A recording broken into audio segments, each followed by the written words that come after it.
What's up everybody, Alex here, and today we've got some quick patch note analysis for Dota Underlords. So this patch just got released July 24th. This was the early week patch that Valve had promised us to fix Primordials and Arc Warden. And you know what? The patch definitely had to happen. Let's skip past all the general kind of optimization stuff. Let's talk about the nitty-gritty of the hero changes. So first, Arc Warden. Normalized attack values. Some buff to health, stuff like that. Now, no mana, and a major change from tier 3 to tier 4. So now that he's an epic tier, he's gonna have it's gonna be harder to find him. He's gonna be coming through the carousel a lot less often, and he's pushed to later in the game. So this is relevant for a number of reasons. First of all, this is a significant nerf. However, I do not think he's totally useless. His Tempest Double is now basically a free tank. And I say that because if I read this correctly, essentially what happens is he's going to have all the items of the original Arc Warden. And if he dies, the Arc Warden's going to resummon him. So there could be some potential for having kind of like an Arc Warden up front and absorbing lots of damage with a summon who then just pops right back up. That'll need some testing. It's pretty interesting though. Obviously it's a nerf compared to the absolute nonsense he was, but this is an interesting change. It's a good change, and I'm curious to see how that'll actually affect the game moving forward. So definitely Arc Warden has been changed. Time will tell whether or not he's still viable. He's definitely not the broken unit he was before. And moving to Clockwork. So armor increase, that's awesome. So armor is important, especially for the Tinker heroes and the Scrappy heroes. Tinker has, I said Tinker heroes, I meant Inventors, but Tinker has increased armor as well, and now Clockwork is more on pace with that. Couple that with his increased health, and suddenly you have someone that's much tankier than expected. Clockwork is a genuine tank now, so let's see how he does. So the changes to Medusa. Essentially what you're looking at here is you're looking at a change that increases her damage. However, realistically, I think Medusa is still in a bad spot, considering that the Medusa is a legendary hero. She just does not have the impact on the board that I think she needs to make hunters viable. The change made to Lycan, which we'll talk about shortly, definitely helps hunters out a ton. But considering the time that Medusa's coming out so late in the game, you need an immediate impact. You can't rely on Medusa being 2 or 3 stars. Definitely not 3 stars. I don't know if you guys have ever seen a 3-star legendary hero. I certainly have not. But Medusa, I still think needs a little more help than this. And Tinker. So this is an interesting change. So in my last patch analysis, I said that Tinker was easily one of the most underrated heroes. And I was right. He was doing tons of work. And so the attack speed has been changed. That makes him much less of an auto attacker. It also decreases the amount of mana he regenerates through his auto attack. His armor's been knocked down. So now if you're looking for a tanky kind of inventor, you need to go with Clockwork. So now Clockwork is filling in that tank role, whereas now Tinker is still filling in more of a DPS role.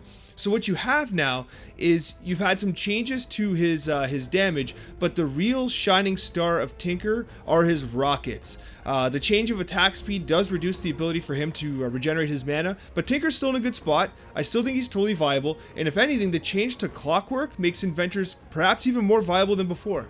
Definitely interested in trying them out. The Treant, he needed help. I actually think that low-key, the Druids are amongst the best early game alliances there are right now. They actually transitioned very well to the late game, specifically with Savage. So you'll hear more about that later, because I honestly think Savage is without question the most underrated alliance right now. I'm working on a new strategy for you guys. It's going to be using the Savage alliance, and I have been wrecking people with it.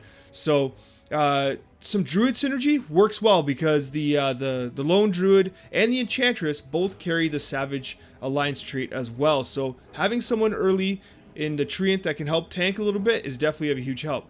Now Lycan, this is the big change. This is one of the big changes. Obviously Primordials are the big change, but Lycan, this is a big change. So essentially, you're taking his human, warrior, and savage alliances, and you're changing them to human, hunter, and savage. Now, that's totally fine. He had some synergy with the warriors, but realistically, no one was running 9 warriors. A lot of people were running 3 warriors and then filling them in with much more DPS-oriented units. Lycan is a DPS-oriented unit. Having that hunter designation allows him and his summons, his wolves, to basically synergize better with some of the hunter units, obviously, but also he maintains his savage trait.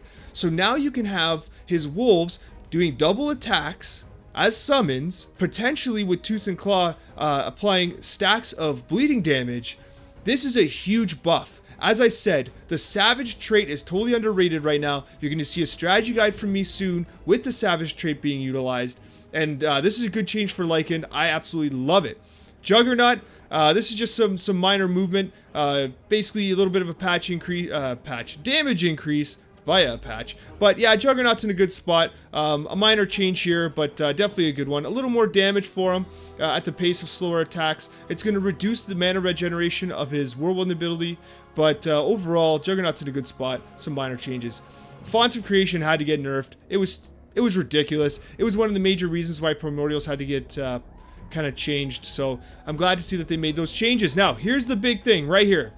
The Primordial Alliance changes. So no longer do they disarm opponents for 4 seconds, and then if you have 4, do they disarm opponents for 4 seconds, but that's proccable on all your allies, not just Primordials. So now you have a 25% chance to do an attack speed reduction.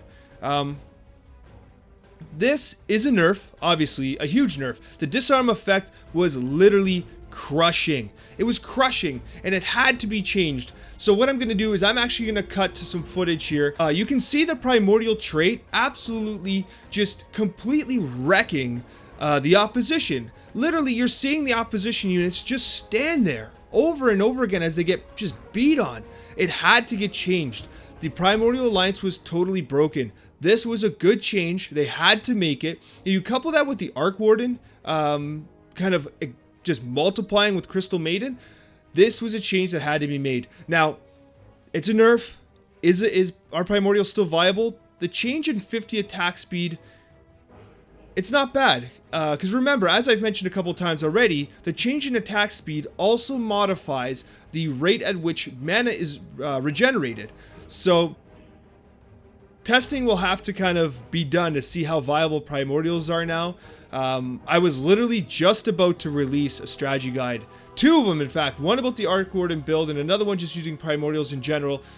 They were absolutely broken. They had to get changed. Good on Valve for jumping in early and fixing them up. But yeah. Anyways, I'd like to hear your thoughts on the patch notes. Let me know in the comments. But this was a good patch. And you know what? It comes less than a week after the big mid-season update. I am so happy that that Valve is staying on top of things and that they're making changes. It's not easy. It's not easy to balance a game that is this complex, especially when you have players in the community as kind of committed as we are to finding every nuanced advantage that we can find. Through time, we're going to achieve more balance, but I'm happy that they are very willing to kind of make changes quickly, even though it obviously destroys my video catalog. Anyways, guys, have a wonderful day. Let me know what you think of these patch notes, and good luck in Dota Underlords.